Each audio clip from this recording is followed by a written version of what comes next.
Hey, good day. Bob Pillar here from Cornerstone Law Offices, and welcome to our episode on community influencers. And this morning I've got Heena Mohanlal from Celebrity Makeovers. Yep. So, Heena, welcome. Thank you so much for having me today in this episode. Yes, Thank you. it's you know what It's exciting. we will dig a little bit deeper. But for those of our followers who've been watching our last few episodes on community influencers, I'll tell a little bit more about it. It's trying to get people like Heena who are do have impacts on communities, on people out there, and also about the background. To me, I'm very passionate about what inspires people, and so this whole episode is about that. Now, yours is going to be a little bit of a twist as well, Heena. We do an episode on talking with experts. Now, obviously, you're a community influencer. At the same time, you also have a passionate business. So we'll talk a little bit more about celebrity makeovers and how that fits into that professional or any space. Okay, Sure. So like I said, welcome on board. Thank you. Let's start off with Heena. Okay. Who is Heena? Oh, that's a deep question. I don't want to describe myself or introduce myself as someone's daughter, someone's mom or someone's wife or whatnot. I want to have my own identity, and this is a really deep question. Number of years ago, maybe it was about 30 plus years ago, randomly my mom came up with this thing. She goes, a lady's identity shouldn't be just connected with who she's married to or whose daughter she is or whose mother she is. She should have her own identity. And I was like, that is so random. Where did this come? And that's not even my mom. Where did she even come up with this? And it stayed in me. And fast forward to 2008, I think, once I had my second child. I was like, I don't want to be just someone's, wife and mom and just do housework and cleaning and cooking. Of course, I love it. I enjoy it, and I'm a very, very devoted mom, and I would like to say I'm a very devoted wife. But I want to be more. I want to be Heena. And that's when I looked deep inside. It's like, what do I want out of my life? And since a very, very young age, I had this yearning, a calling to make a difference, to create a shift in paradigm. Now, back then, I think I was age 4 or 5. I didn't understand what that meant. What that meant, that's right. It takes a while. It's like a seed, right? Absolutely. And to me, for me to ask the question, like I said, it's a random thing, right? Yes. But for blokes, all the guys out there, if someone asks you, who is Bob? Oh, I was this and I'm this, and it's all about work. Yes. And, where are you in your position? It's all about that. Status, so I've obviously seen you at various locations and so on, and there was something about you that, it's like, there's something about Heena there. And when you started your Angel's Heels, we'll talk a little bit more about it, and I said, I want to interview you, and I want to know who is Heena. So that's where the question came from. It's quite a deep one. And actually, I'm glad you brought it up, because everything I do is connected to that. That's right. So at age 4, obviously, there were thoughts. There weren't any words. So it wasn't like, oh, this is my calling and I want to create a shift in paradigm, things like that. It's like, I need to get this done. And there was this urgency. And I remember having this conversation with me. I'm coming out of the daycare with my uncle, who picked me up at 12 or 1 o'clock. You know how things are in Fiji. So he picked me up, and I can remember the actual spot where I had that thought just before I went into the car park. I was like, I need to get this done. And the second side of me is saying, but you are only whatever, you've got so much time on your hands. I was like, fast forwarding it to 2008, I'm thinking, but what was that thing I had to do? I don't remember. And I dug deep for a very long time. Then I realized that it was my calling to actually inspire other women, to empower them and to motivate them. So it's the manifestation of that seed that your mum planted without you at that stage knowing it. Yes. Okay, it's interesting. I mean, the thought that my mum planted back I don't know, that was like maybe at the age of 10, 12, I don't know. Maybe more in like high school as opposed to primary school. But that yearning, that calling was daycare. Yeah. And combination of those two and what I've experienced in life from what I've seen. Yeah. I think it's the combination of a number of things. Yeah, interesting. Huh? And I was like, but I'm not smart enough. I'm not good enough. How am I going to do this? And you doubt yourself, and then people add more doubts. Exactly. You know, it's like, how are you going to do this? But you should be focusing on your family, and you should be doing this, and why are you doing this? And that just makes it even more harder than it is. I mean, as it is, it's very hard for women to come out. And then when people, it's really interesting because it's even harder for blokes. At least, you know, women talk about it. Okay, you openly share. If I bring blokes in here, I'll tell you, even those guys listening out there, and you're probably thinking, I can't talk about it, right? I'm going to touch a little bit on about it, and I think you've hit it. I spent the last 2 weeks, what I call it, decon and recon, okay? Which is basically looking at myself, deconstructing it, to find out exactly who you are, and then reconstructing it, okay? To find out, you know, exactly, because we get to that stage. And the work that you do, Heena, especially around women, there's obviously a lot of quietness. I mean, we see it in our work here. Okay, there's a lot of quietness, and there's a lot of people that need people like yourself to inspire them. Okay, whether it be through, you know, your makeup. Okay, whether it be through, you know, just inspirational, whether it be through whatever it is. So tell me a little bit more about Celebrity Makeovers. You mentioned 2008. What's the significant date for that? Oh, that's when, like, so I got married in 97. My first kid was 2006. Must be a great year. I got married in 97 too. Did you? Awesome. Right, so it's been a little while. It's been 24 years. A great 24 years, I should say. So 2008 is when I had my second son. 2008 is the year we moved from the UK to Australia. A lot happened that year. And I just had this, not realization, but just this thought. I was like, okay, so I'm a wife, and that mum thing came back. It's like, okay. And my older son, he goes to me, oh, Dad is a chartered accountant, so Dad does all this. Says, Mom, what are you? And I was like, ooh, what am I? And I said it aloud, I'm actually nothing. I'm just a mom. I mean, what do you mean just a mom? Being a mom is like a biggest full-time job, and there's no time to spare. So, gosh, and that moment, Bob, I can't even tell you, that moment, I felt I was nothing.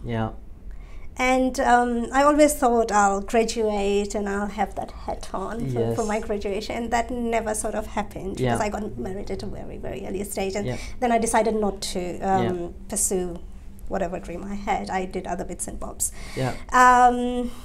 Wow. So your son inspired you by asking the question. It's like, what are you? And I'm like, I'm nothing. And that's when I thought, but hold on. Like, it took me a while to say, hold on, to say, okay, but life doesn't stop here. I can still do what I want to do. And then it's like, you know, those fears creep back, those old belief systems where it's like, yeah, but I should be looking after my home, I should be looking after my kids, I should be doing this and that, and I can't neglect.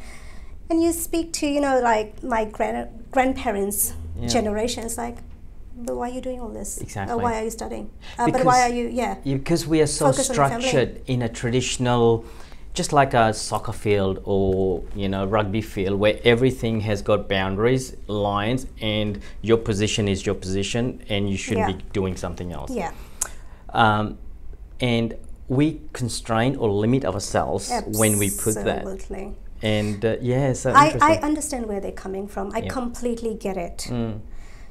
And I understand their concern, because if you're diverting your attention, because you've got 24 hours a day, and you're diverting your attention to studying, how are you going to focus on your family? How are you going to clean up your house and do whatever duties you need to do? Getting that balance in society, home, and your ambitions. It's not easy. No. So the safest thing to do back then. Yeah. Even now, the safest thing to do is just focusing on your home. On your And comfort just zone. focusing in your comfort zone. It's in your comfort zone. Getting out of your comfort zone is extremely hard, Yeah. emotionally, mentally, in every way. And then Yeah. So, Heena, you mentioned Fiji. You were born in Fiji? I was born in Fiji. I'm Yeah. from Ba, from You're a from tiny Ba? little town. Yeah. For all the people Yes, born in I'm Fiji, from you Ba. probably In fact, know Ba. I attended A.D. Patel College in my my high school. Yeah. And please note this: my school didn't even have tar seal road. Yeah. It had gravel road. Gravel road. So that's where I studied. Yeah. And yeah. So wearing a white Converse shoes probably wouldn't be a good idea there. No, definitely not. We were, those Yeah.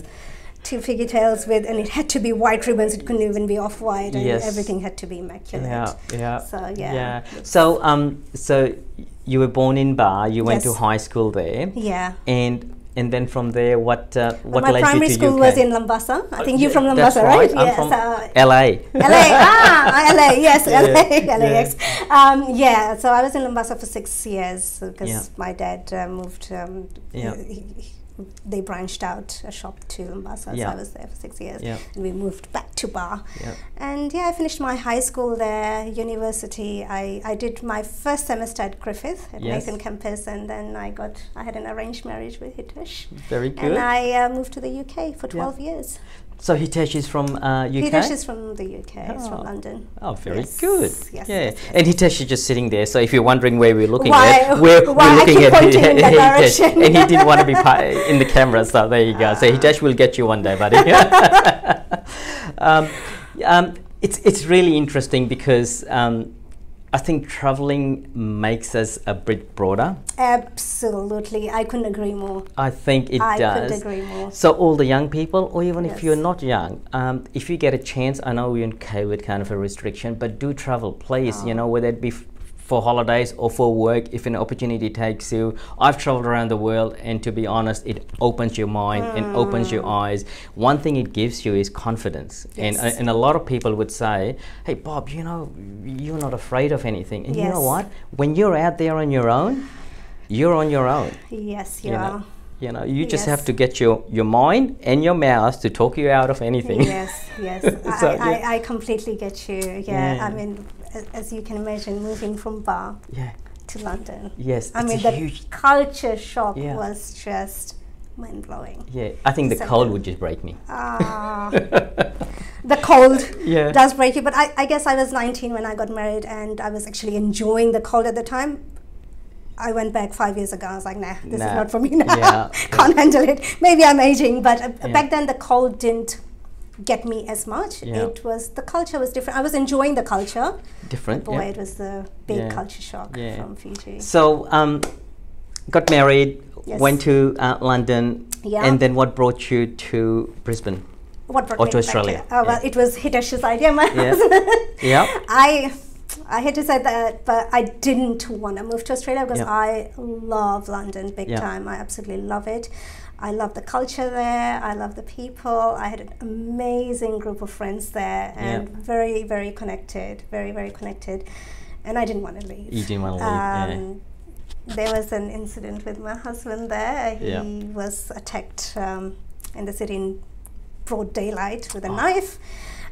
Long story short, we had to make a few decisions, as in like he decided for me that Yeah. we were moving. Yeah. At the time I was expecting, I was I think 6-7 months pregnant with my first With child, first child, and yeah. Hitesh decided that he didn't want to bring up his kids In that in that situation. country. Yeah, yeah. Yeah. I mean, I personally thought that decision was way too drastic. Yeah. I mean, you can't let one tiny little, it's not tiny, I mean, it could Yeah. have been life-threatening. Yeah.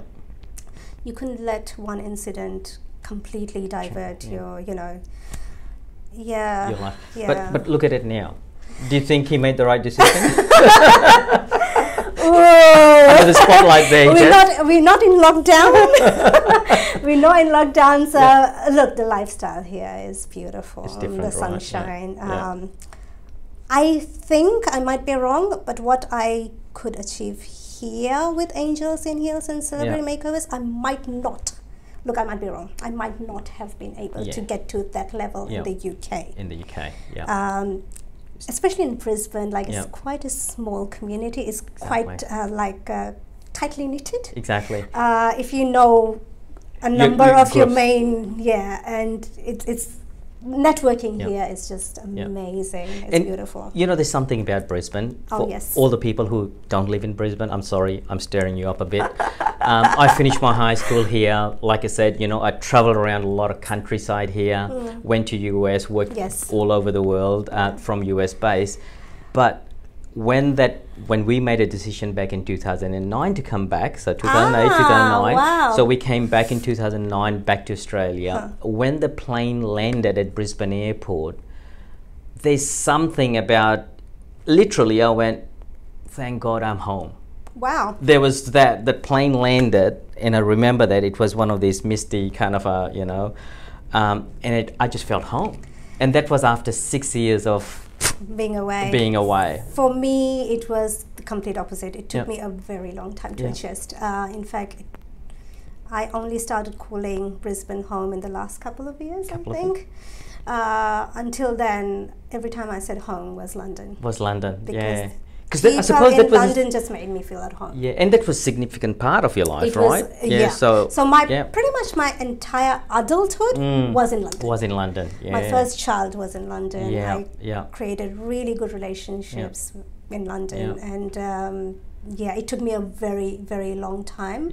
I think it was this emotional connection with the UK which took me a while to rebuild it here. Not rebuild it, but I don't even know which word to use, but it took me a while to call this a home. And it was nothing to do with the physical thing or the culture or anything. It was just me. It was just me. It took me a little while, and now it's home.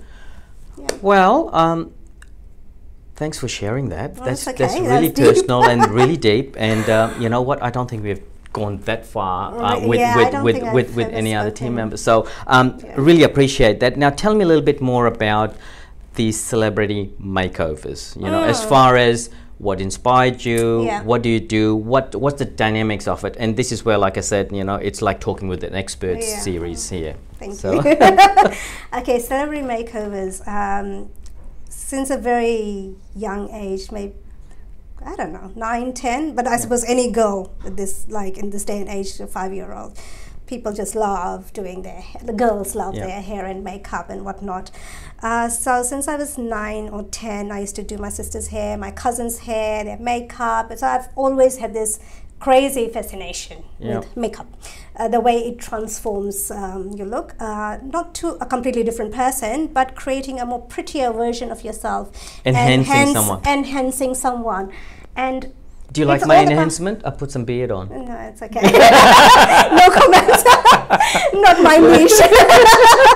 Not quite my niche. Not much I can do with my hair.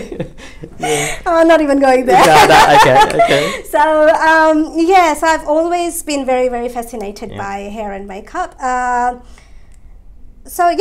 to 2008, I was like, okay, now I've got both my kids, I want to start working. So not 2008, my second one was still a baby. I was like, okay, I need to start thinking, what am I going to do in the next 2 years' time? Do I go back to, I was a dental nurse in London for a good 10 years. So do I go back into dentistry, or do I change my career? Now, if I do go into dentistry, if I decide to study dentistry, that's going to be like 5 years, and then I have to be time away from home and stuff like that. I was like, that's not going to be practical, because both the boys were really, really young, and I was like, at that point, I wasn't brave enough to. In a way, I'm glad I didn't. Then I was like, okay, what are the other options? And then Hitesh goes to me, what are you really passionate about? I was like, hair and makeup. Yes. That was it. Yeah. I studied makeup artistry and hairstyling to some degree in the UK in the first year that I got married. Not to the level that I did in Australia, but and I did practice it just weekends only there, and not even every weekend. Okay. Because my full-time job was nursing. Where was I? So so you're talking a bit, So as far as celebrity makeovers here, and by the way, if you're listening, Google, Celebrity Makeovers. Go and check out the website and follow. I checked it out already. I think there's a great gallery. Some changes there, so there's a lot of pictures missing. Some great gallery and stuff like that. So please, go and check it out. Now, as far as where CM Celebrity Makeovers is currently, and what vision do you have for Celebrity Makeovers going forward? Vision would be when people think of makeup and hair, and when they want that real classy, elegant look, when they want to look like themselves, but just a prettier version, they should be thinking of Celebrity Makeovers. We believe in we believe that we need to exceed clients' expectation.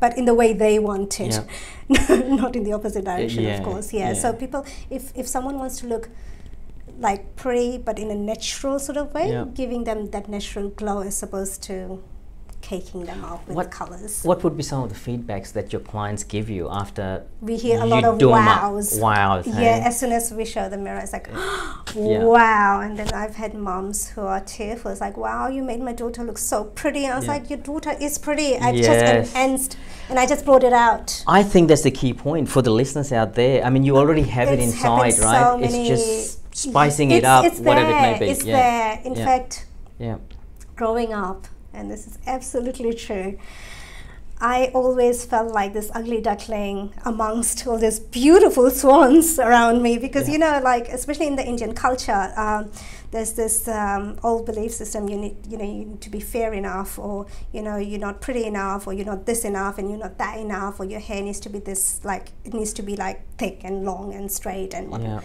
And I always felt I wasn't any of that. Majority, I would say actually all my cousins, my sister, all my aunts, everyone was just so beautiful and fair, and I felt like an ugly duckling. And I was like, what do I do? And I used to pray, and I was like, oh, I want to be pretty, just like these girls, and like I look at pictures and they all look so beautiful. And as a 10-year-old, I think that's what your focus is, looking pretty, because there's nothing else. And then I started focusing on hair and makeup, and then I realized, oh, maybe if you do a little bit of this and a little bit of that, actually it makes you look prettier, That's a good point. And that's when that's the birth of Celebrity Makeovers. That's a great point, because, I mean, to me, we always use this term, glass half full, glass half empty. I mean, that's a great example. You've got to look at what you have in your glass and not what you don't have, right? And bring that out. So no, that's really good. I think so if you think what happened to the light, it's not the cloud, it's just our lights just gone off. But we'll continue with our interview. Angels in Heels. Now I know that's your new thing that you've launched. I've watched a couple of those. I've seen the photos.